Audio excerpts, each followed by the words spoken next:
yang juga hendaknya selalu kita lakukan adalah bersolawat. Banyak bersolawat, mengucapkan solawat dan salam untuk Nabi kita Muhammad sallallahu alaihi wasallam.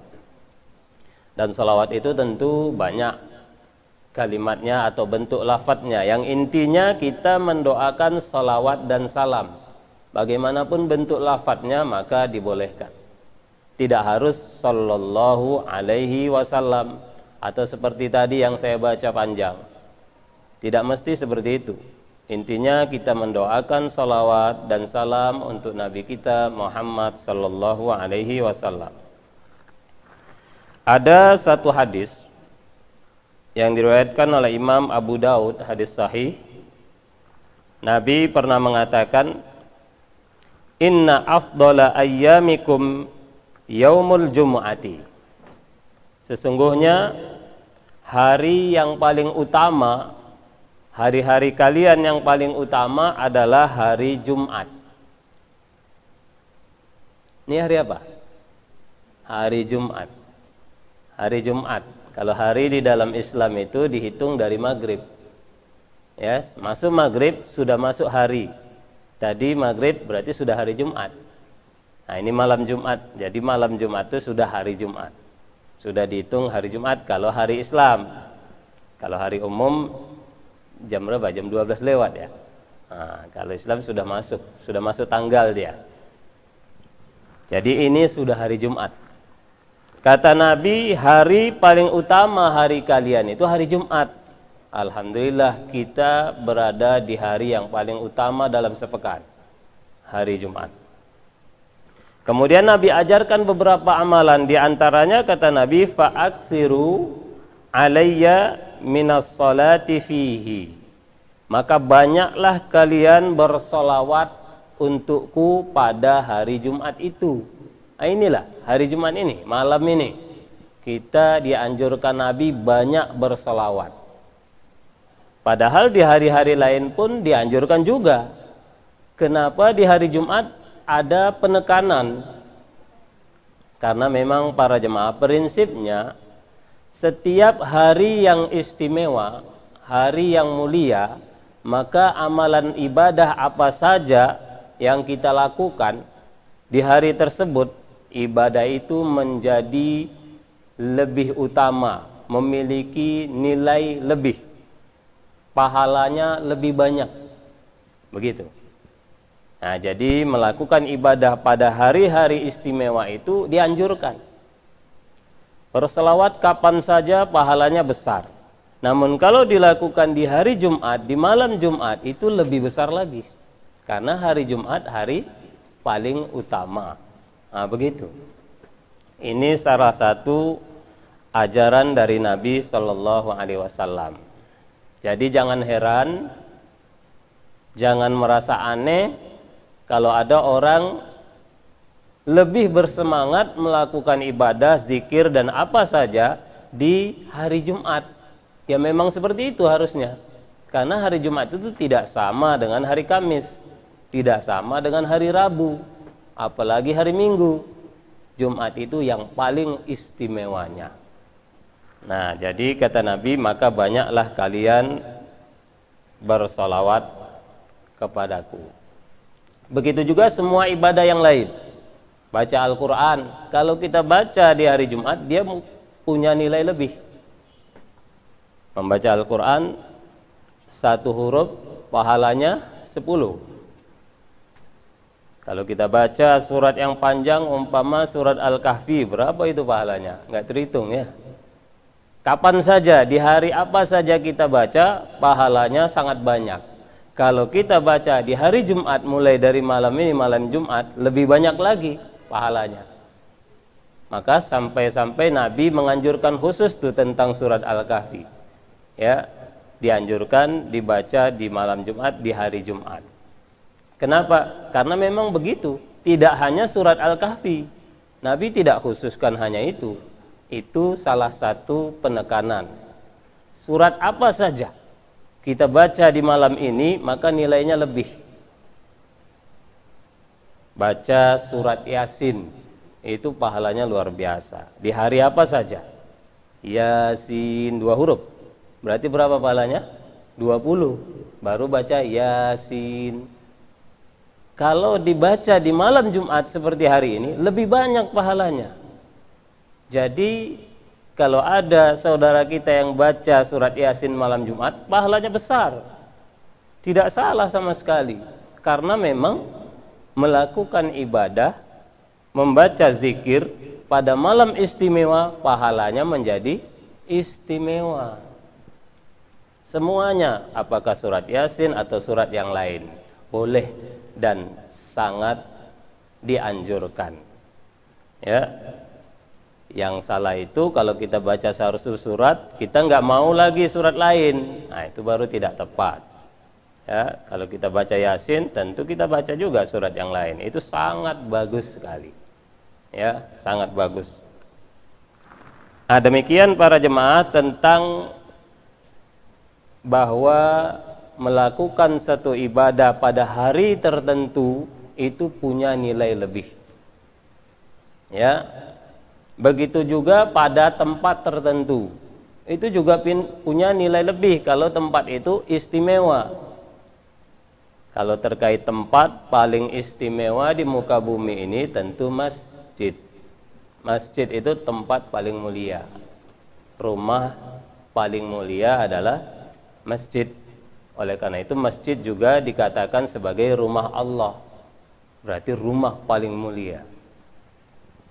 Kalau kita beribadah, bersolawat, membaca Al-Quran, mengaji, taklim, dan lain sebagainya di masjid, berarti pahalanya lebih besar, lebih istimewa dibanding di luar masjid. Juga berpahala banyak.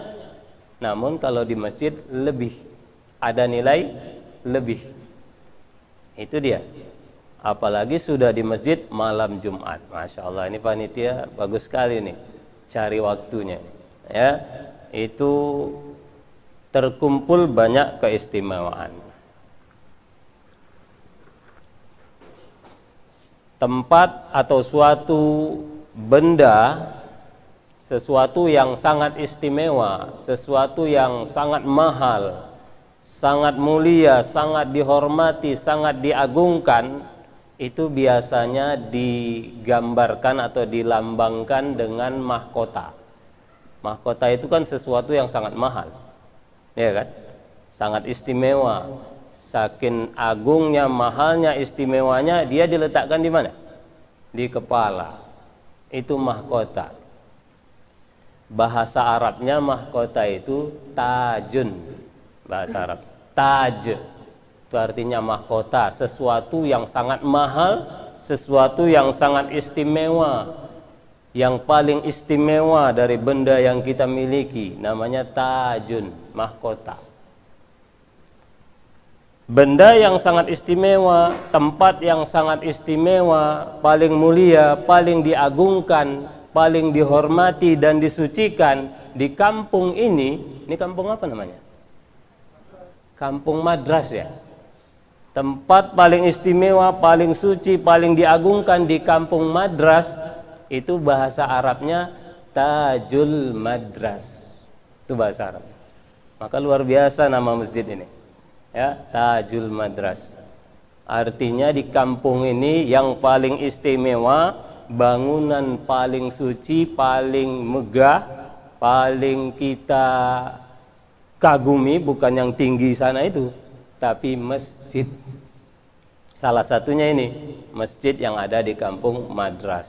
Bahasa Arabnya Tajul Madras. Jadi yang kasih nama itu ingin memberitahu kepada kaum muslimin, inilah yang paling istimewa bangunan.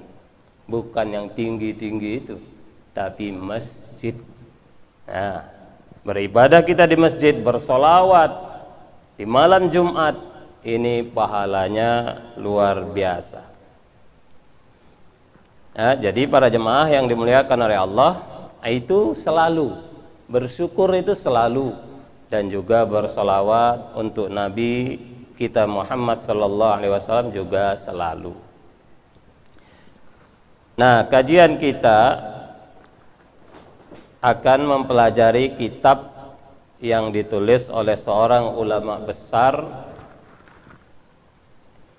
yaitu ulama Ahlussunnah Imam Asy-Syafi'i, Imam An-Nawawi, ya, ulama besar madhab Syafi'i.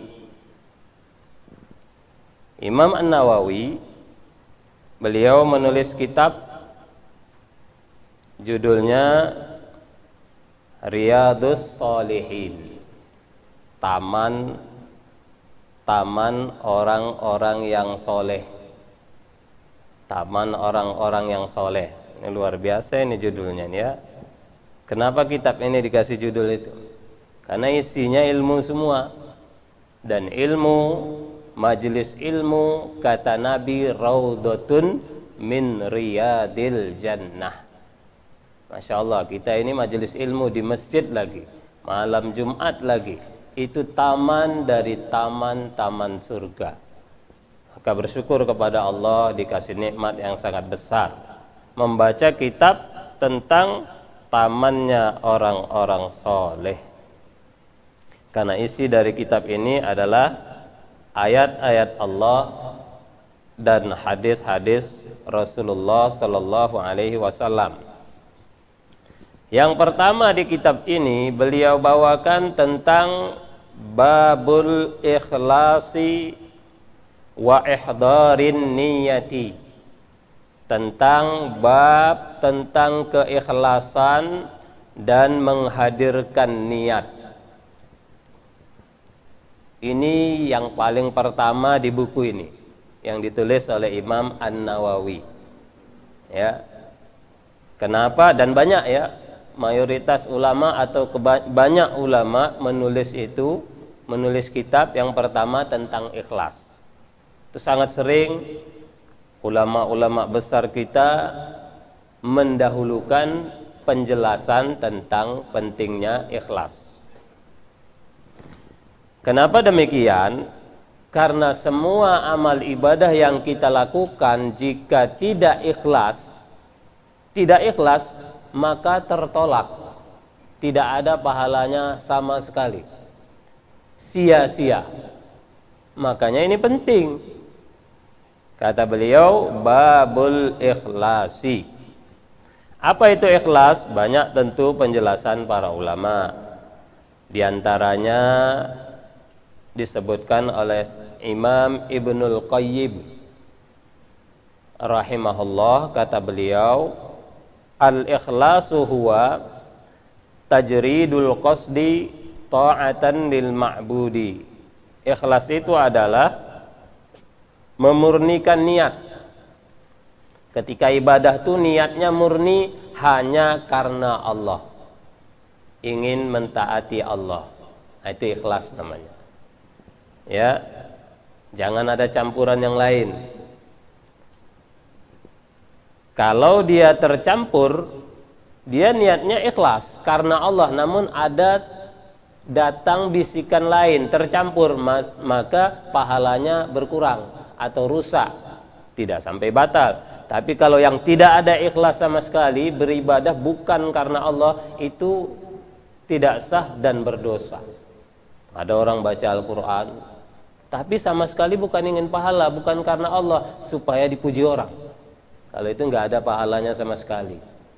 Namun dia ikhlas, namun masuk rasa yang lain, itu bisa mengurangi pahalanya, bukan menghapus, tapi tergantung berapa kadar campuran tadi yang mengganggu keikhlasannya, begitu. Nah, tapi kalau tidak ada sama sekali, maka amalnya tidak sah dan batal. Maka diingatkan babul ikhlasi, bab tentang keikhlasan. Wa ihdarin niyati, dan menghadirkan niat. Artinya Imam An-Nawawi mau menekankan, sebenarnya yang dimaksud ihdarun niat, menghadirkan niat itu ya ikhlas tadi. Dihadirkan ikhlas itu, kalau enggak nanti agak susah. Nah, begitu. Jadi niat, kalau secara bahasa niat itu keinginan hati. Niat itu dijelaskan oleh semua ulama kita, tempatnya di dalam hati. Orang mau beribadah otomatis sudah berniat, tapi belum tentu ikhlas. Kalau niat memang dia otomatis sudah ada. Ke masjid sini mesti mau ngapain? Mau sholat. Duduk mau mendengarkan ilmu. Sudah berniat tapi belum tentu ikhlas. Belum tentu. Maka perlu dihadirkan. Saya duduk ini mengaji karena apa? Karena Allah. Ingin dapat ilmu, itu perintah Allah, sunnah Rasulullah, berarti ikhlas. Karena ingin dipuji, karena ingin dilihat rajin, tidak ikhlas. Ya, begitu. Nah, oleh karena itu Imam An-Nawawi menjelaskan, karena ikhlas ini sangat penting dan perlu dihadirkan. Kalau menurut beliau dan menurut mayoritas para ulama madhab Syafi'i, Imam An-Nawawi ini tokoh ulama madhab Syafi'i. Salah satu caranya dilafatkan. Jadi melafatkan niat itu boleh, walau ulama ada perbedaan. Kenapa? Karena itu hanya sarana, hanya cara membantu keikhlasan. Karena ikhlas itu sulit, bukan gampang ikhlas itu. Salah satunya diucapkan, aku melakukan ini lillah, karena Allah, supaya nyambung dia ke hati, terbantu, begitu. Nah, kalau kita merasa sudah bisa ikhlas tanpa diucapkan, ya tak perlu diucapkan. Itu kan sarana saja, membantu, kata ulama. Liusa'id, untuk membantu niat hati. Karena perlu diingat, kalau ditanya niat itu tempatnya di mana? Jawabannya cuma satu, tempatnya di hati. Ucapan itu bukan niat, hanya membantu saja. Jadi kalau kita ucapkan nawaitu sholatal isya'i atau usolli fardal isya'i, lafadznya bebas. Intinya dia mau menguatkan yang di dalam hati. Maka itu menurut Imam An-Nawawi dan semua ulama madhab Syafi'i itu dianjurkan karena tujuannya membantu. Kan perlu membantu keikhlasan, menguatkan hati agar tidak salah. Nah, jadi tidak diucapkan pun tidak masalah, karena secara praktek Nabi juga kalau untuk sholat dan ibadah-ibadah kebanyakannya tidak diucapkan. Nah, namun ulama belakangan seperti mayoritas ulama madhab Syafi'i menganjurkan supaya terbantu. Jadi tidak salah. Ini perlu kita tahu, melafatkan niat itu tidak salah, yang tidak melafatkannya juga tidak salah. Ya, karena intinya di dalam hati. Yang salah itu di dalam hatinya nggak ada. Itu jelas salah atau nggak ikhlas. Hapus pahalanya. Karena syarat diterimanya ibadah itu yang paling utama ada dua syarat. Ini perlu diingat, syarat ibadah kita diterima, apapun ibadah itu, yang paling utama ada dua. Satu, ikhlas. Kalau tidak karena Allah, maka ibadah tidak sah, tidak ada pahalanya. Yang kedua, harus ada sandaran dalilnya. Itu yang kedua, itu syarat. Kalau ada kita berbuat satu amal ibadah tidak ada sandaran dalilnya, tak sah, batal, tidak ada pahalanya. Itu syarat, harus ada sandaran dalil, bukan contoh. Nah, ini juga kadang-kadang teman kita salah paham. Harus ada contoh, bukan contoh, sandaran dalil. Walaupun tidak ada contoh, kalau ada sandaran dalilnya sah. Satu lagi, ikhlas. Jadi harus dua. Ikhlas karena Allah, kemudian amal itu ada sandaran dalilnya, maka amal itu diterima. Nah, ini terus kata beliau, fi jami'il a'mali, ikhlas, dan kemudian keikhlasan itu dihadirkan dengan berbagai cara semampu kita. Diantaranya kalau menurut Imam An-Nawawi itu dilafatkan, itu membantu saja, ya. Itu di semua amalan, wal aqwali, dan ucapan, wal ahwali, dan keadaan, al barizati wal khafiyati, yang nampak atau yang tersembunyi, amalan zohir atau amalan batin, amalan hati. Ya, semuanya harus ikhlas. Nah, apa dalilnya? Nah, sekarang kita baca dalil yang dibawakan oleh Imam An-Nawawi. Beliau bawakan firman Allah surat Al-Bayyinah ayat 5. Itu dalil pertama. Beliau bawakan ayat Al-Quran surat Al-Bayyinah.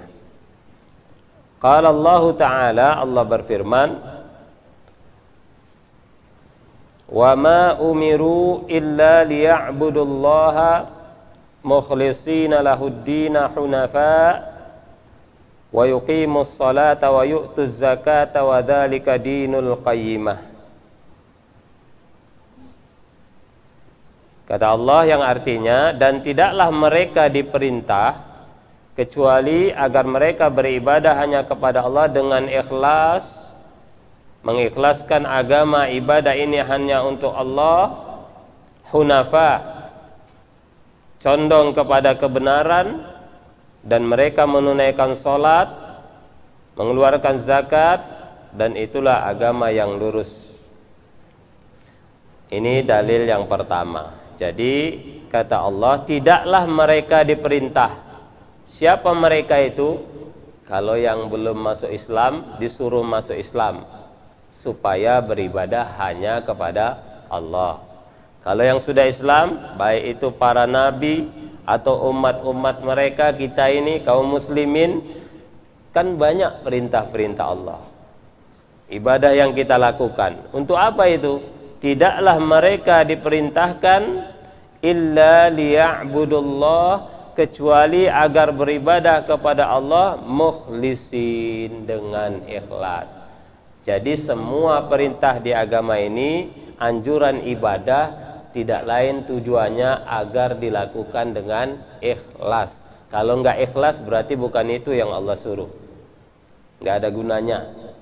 Ya, disuruh baca Al-Quran enggak ikhlas, enggak ada gunanya. Ya, kalau tidak ikhlas. Namun kalau sudah ikhlas, kita ingin pahala, namun mungkin masuk bisikan-bisikan lain, lanjut saja, lawan begitu, karena tidak sampai menghilangkan pahala, namun hanya mengurangi, tergantung berapa bisikan itu masuknya.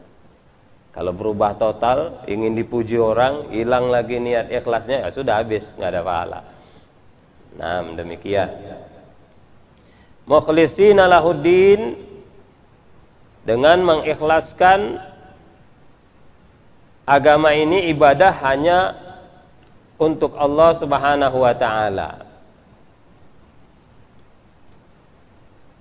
Ya, jadi ibadah yang dimaksud seperti tadi ya, bukan hanya ibadah khusus, sholat, puasa, baca Quran, zikir, semua amal baik itu ibadah.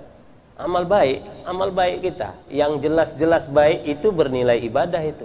Maka coba latih, ikhlaskan amal itu karena Allah, berpahala. Walaupun memberi makan atau yang lain, menyapu, semua yang baik-baik itu menjadi ibadah kalau ikhlas. Nah, jadi tidak hanya ibadah khusus ya, sholat, puasa, enggak hanya itu. Semua amal baik itu sebenarnya ibadah juga. Maka belajarlah kita, semua amal baik itu kita niatkan, mencari nafkah, ibadah juga itu. Kalau ikhlas, niatnya karena Allah, menjalankan perintah, tanggung jawab, kepala keluarga, kalau niatnya itu berpahala. Tapi kalau tidak, ya berarti nggak ada pahalanya, biasa saja. Wa yuqimus shalah hunafa, dalam keadaan dia condong kepada kebaikan, kepada tauhid. Jadi kita disuruh Allah di hidup ini harus berusaha suka kepada kebaikan, suka kepada yang baik, jangan suka kepada yang jelek. Itu namanya hunafa. Kalau dia dulu pernah syirik, berubah suka kepada tauhid. Kalau dulu dia malas ibadah, berubah suka kepada ibadah. Kalau bahasa lainnya nih hijrah. Ya, hijrah itu meninggalkan yang tidak baik menuju yang baik. itu namanya hijrah. Ya, apa saja, meninggalkan orang nggak baik, berkawan sama orang baik, namanya hijrah. Meninggalkan perbuatan tidak baik, kemudian melakukan perbuatan baik, hijrah juga. Atau meninggalkan kampung yang nggak baik, pindah ke kampung lebih baik, hijrah juga. Asal menuju yang lebih baik, namanya hijrah. Dan itu ibadah, harus ikhlas. Kenapa kau pindah? Oh, karena sana bisnisnya lebih besar. Oh, kalau itu nggak ada pahala, karena niatnya nggak ikhlas. Tapi karena bahaya agama saya di sini agak terancam, terganggu, jadi dorongan baik itu berkurang, saya kayaknya cocoknya pindah. Pahala, ikhlas berarti karena Allah. Tapi kalau karena dunia, ya dunia itu aja dapatnya. Karena hijrah tadi pindah dari yang buruk ke yang baik, itu juga bagian dari ibadah. Hanif, condong kepada kebenaran, kebaikan. Wa yuqimus shalah, kemudian menunaikan salat, wa yu'tuz zakah, mengeluarkan zakat, wa dzalika dinul qayyimah, itulah agama yang lurus yang mengantarkan ke surga. Inti agama yang lurus ikhlas beribadah. Salat, zakat tadi contoh saja. Penekanannya di awal, mukhlisina lahuddin, ikhlas. Ikhlas itulah agama yang lurus, qayyimah kata ulama, yang mengantarkan ke surga. Jadi amal itu bisa juga enggak mengantarkan ke surga kalau tidak ikhlas. Nah, amalnya contohnya apa? Banyak, diantaranya sholat. Kenapa Allah sebut di sini sholat? Karena memang dari seluruh ibadah yang sudah kita sebut tadi, dari seluruh amal kebaikan, yang terpenting adalah sholat. Itu ranking satunya itu. Ya, ibadah ini kan banyak, semua amal baik itu ibadah itu. Tapi yang paling nomor satunya sholat 5 waktu. Ini kalau kita meninggal di akhirat kelak, yang pertama ditanya sholat 5 waktu. Maka inilah ibadah yang paling harus dijaga keikhlasannya. Makanya menurut ulama tadi, Imam An-Nawawi dianjurkan melafadzkan, karena ini ibadah paling penentu. Kalau udah ini nggak ikhlas, hancur yang lain. Sedangkan ikhlas itu tidak mudah, perlu dibantu, dihadirkan dia keikhlasan itu. Maka kata beliau, ihdar an-niyah, dihadirkan. Salah satu caranya diucapkan, itu cara saja. Kalau ada cara lain silakan. Cara bagaimana supaya betul kita ini sholat nih. Tadi sholat isya. Nah, jangan sampai kita takbir kita nggak sadar tadi sholat apa. Nah, itu mau juga itu. Udah salam, udah selesai. Tadi sholat apa? Lupa dia. Loh, kok bisa lupa? Nah, maka dia dihadirkan. Itu caranya. Salah satunya. Ya, sehingga lebih keikhlasannya itu lebih dia. Jadi bukan sekedar niat. Ada memang sebagian yang mengatakan niat itu kan sudah otomatis. Ngapain pakai dibantu diucapkan segala. Betul, kalau cuma niat otomatis. Dari rumah kita kemari mesti sudah ada niatnya. Belum tentu ikhlas. Belum tentu. Maka itu perlu ucapkan lillah, karena Allah, supaya setan yang bisik-bisikan tadi itu hilang. Karena nanti rusak ibadah kita kalau tidak ikhlas, bahkan bisa tak berpahala kalau betul-betul bukan karena Allah. Wallahu a'lam bis-shawab. Jadi sepertinya sekian dulu ya. Ada setengah jam. Ada ya? Ada setengah jam kan? Belum sampai setengah jam. 15 menit lagi. Ya, berarti kita baca satu dalil lagi lah. Biasanya saya setengah jam seringnya kalau ngasih ceramah, nggak panjang-panjang, nggak pandai panjang-panjang.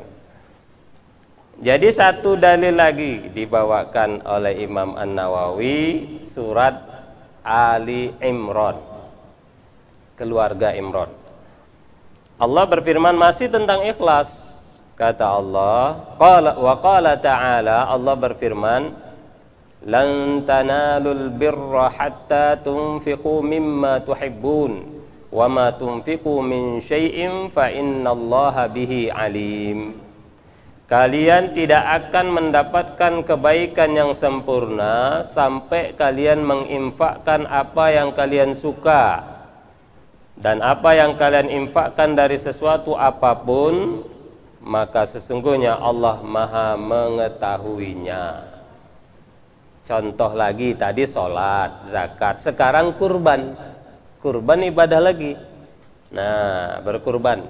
Kata Allah, kalian tidak akan mendapatkan bukan kurban ya, masih umum ya. Oh, yang kurban salah lihat tadi. Satu lagi ayat yang ketiga. Kalau ini masih umum juga.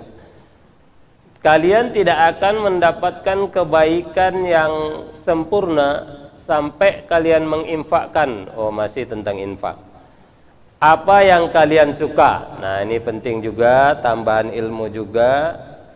Kalau mau pahala ibadah itu sempurna, khususnya masalah infak, sedekah.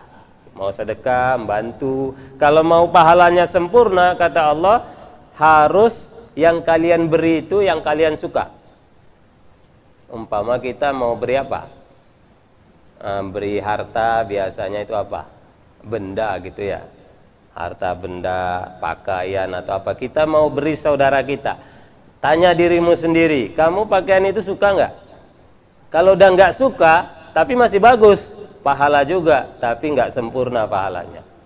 Karena begitu kata Allah, lan tanalul birra. Kalian tidak akan mendapat pahala sempurna kecuali yang kamu beri itu yang kamu suka. Pakaian yang kamu suka itu kasih, jangan yang udah nggak suka, udah lama kali dipakai, aduh udah penuh lemari ini, siapa mau dikasih ya? Tapi masih bagus, itu pahalanya nggak sempurna. Pahala juga kalau masih bagus, kalau nggak bagus nanti nggak pahala.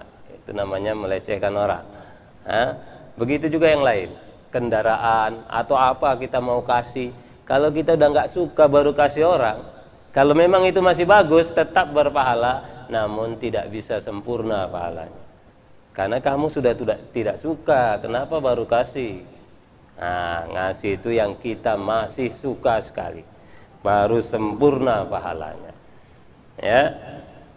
Wa ma tunfiqu min syai'in, dan apa saja yang kamu infakkan, min syai', syai' ini kata ulama sedikit atau banyak. Jadi jangan kecil hati dengan sedikit. Apapun baik kebaikan yang ingin kita beri, sedekah atau uang, walau sedikit nggak apa-apa. Banyak lebih bagus, sedikit tidak masalah. Yang penting itu ikhlasnya. Maka kata Allah, min syai'in, sesuatu apapun sedikit atau banyak, fa innallaha bihi alim. Allah Maha tahu. Maha tahu apa? Niatmu itu loh. Allah Maha tahu. Banyak tapi sombong, pamer, nggak ikhlas, nggak ada gunanya itu. Ya, kalau betul-betul bukan karena Allah, pahalanya sedikit pun nggak ada itu. Sedikit, tapi memang nggak ada, cuma itu yang ada. Luar biasa itu pahalanya. Sedikit, namun perjuangannya itu luar biasa. Memang nggak ada uang dia, cuma ada 5.000, itu yang dia kasih. Ya, itu pahalanya luar biasa. Jadi Allah Maha tahu. Yang Allah nilai itu bukan ya bendanya atau amalannya, sekali lagi hatinya, ikhlasnya itu yang dinilai, keikhlasan itu. Jadi ini harus dilatih para jemaah, karena memang ikhlas itu tidak mudah. Ya, salah satu caranya, kalau nggak ada yang lihat, sama nggak amal kita? Kalau sama, insya Allah itu ikhlas. Kita beribadah nih, ibadah apa saja, kalau orang lihat, kita semangat. Nggak ada yang lihat, di rumah kita, di kamar kita, sama semangatnya, itu insya Allah ikhlas. Namun kalau beda, tanda-tanda kurang ikhlas. Kalau di masjid sholatnya Masya Allah, khusyuk, sholat sunatnya lama, sujudnya lama. Tapi kalau di rumah, patok ayam, berarti yang di masjid tadi ada tanda tanya itu. Ikhlas atau kurang ikhlas atau nggak ikhlas? Kok bisa beda? Di rumah nggak ada yang lihat, kok ngebut? Di sini banyak yang lihat, tenang, khusyuk, Masya Allah. Nah, itu salah satu indikasinya. Jadi caranya begitu, salah satu caranya kita ukur diri kita sendiri. Saya di rumah macam mana? Sama. Usahakan sama, insya Allah ikhlas. Kalau nggak sama, lawan. Ini setan nih, kenapa saya beda di rumah ya? Berarti tadi itu kurang ikhlas. Nah, begitu. Jadi Allahu a'lam bishawab. Kita bawakan dua dalil dari kitab Riyadhus Shalihin. Mudah-mudahan kajian yang singkat ini ada manfaatnya, menambah ilmu kita atau mengulang ilmu kita, karena kita sudah sering dengar malam Jumat ya, karena ilmu itu cepat lupa, perlu diulang-ulang. Setelah ini ada apa lagi? Ini. Oh, kita tutup dulu ya. Mudah-mudahan ini bermanfaat. Kurang lebihnya mohon maaf. Assalamualaikum warahmatullahi wabarakatuh.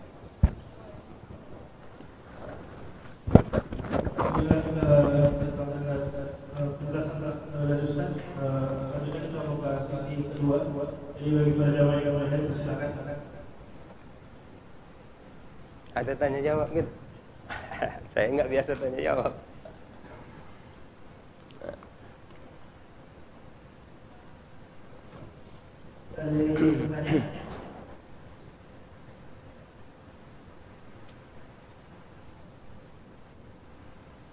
Sepertinya ada Pak Ustaz, pada materi ini ada 3 pertanyaan. Kasih hadiah. Satu pertanyaan, satu jawaban, dua hadiah. Caranya? Nanti Ustaz sebelum pertanyaannya, jamaah tunjuk tangan nih, saya kasih tahu siapa nanti jawab Ustaz. Oh, tunjuk tangan. Nanti Ustaz kasih hadiah. Bukan kita yang nunjuk. Enggak, nanti Siapa yang berani? Oh, ya boleh. Iya, berarti ada pertanyaan. Oh, ini biasa panitia ya, Masya Allah ini. Ya, motivasi biar semangat, mengingat materi gitu ya. Apa mau ditanya ya?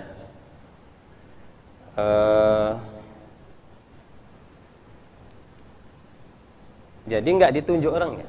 Jadi jamaahnya itu tangan satu, dia bisa jawab. Ya. Niat itu tempatnya di mana? Ya. Iya, tempatnya di mana? Di hati. Sebentar, di hati. Jadi kalau yang mengucapkan itu apa tujuannya?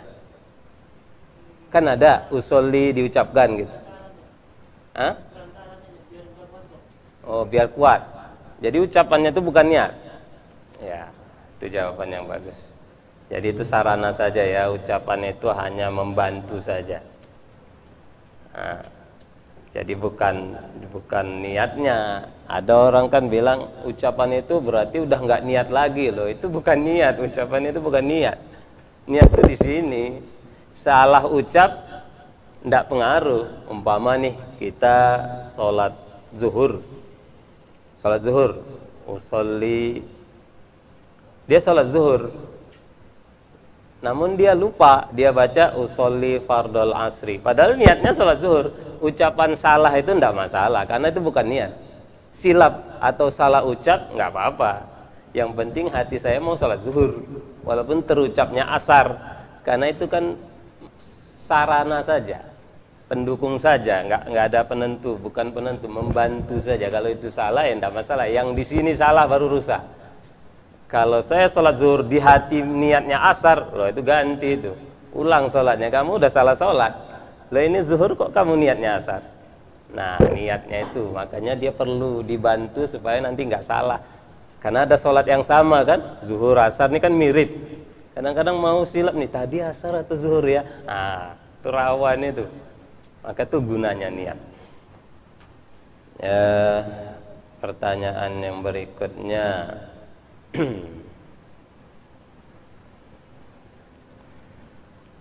Apa bangunan yang paling istimewa?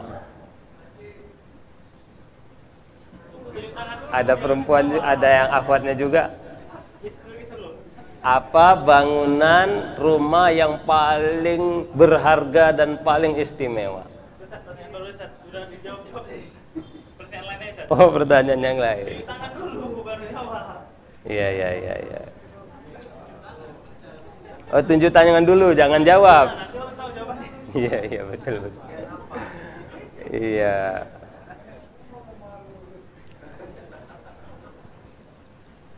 Masjid adalah bangunan yang paling istimewa di kampung ini. Apa bahasa Arabnya? Nah. Masjid bangunan paling istimewa di kampung ini. Apa bahasa Arabnya? Apa? Tajul madras, ya itulah dia. Harus ada madrasnya, jangan tajun aja. Karena kampung ini kampung madras. Jadi masya Allah tajul madras, ya namanya. Yang terakhir tafsir Is-Aman ini agak mantap. Oh gitu, agak mantap ya. Jadi yang sulit-sulit pertanyaannya.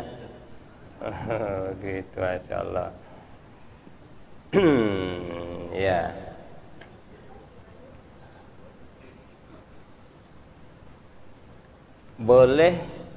Bolehkah kita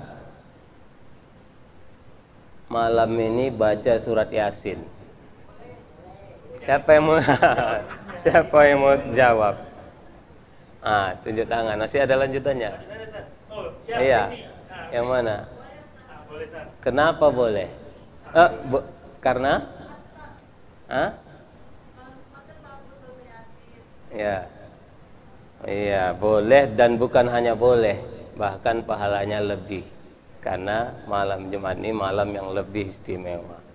Lah kalau baca surat yang lain juga lebih atau enggak? Sama juga. Ya, masya Allah, dah cukup. Jadi boleh.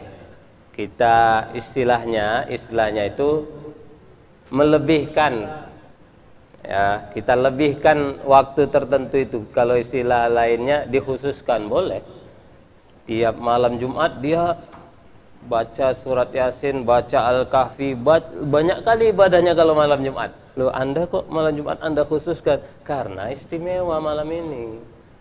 Kalau udah ke masjid, banyak lagi ibadahnya dibanding di luar masjid. Nggak apa-apa, karena memang masjid itu tempat yang lebih istimewa. Lebih semangat dia bersedekah di masjid dibanding di pasar. Bagus itu, karena memang masjid ini lain, tajun. Ya, begitu. Jadi, ada yang lain? Sudah ditutup tadi? Kebetulan saya tadi dijawab sama Ustaz. Semoga berkata kita semua. Dan seperti biasa ada jamaah yang infak atau sedekah nasi Jumat atau menjadi donatur tetap di nasi Jumat itu porsinya 10.000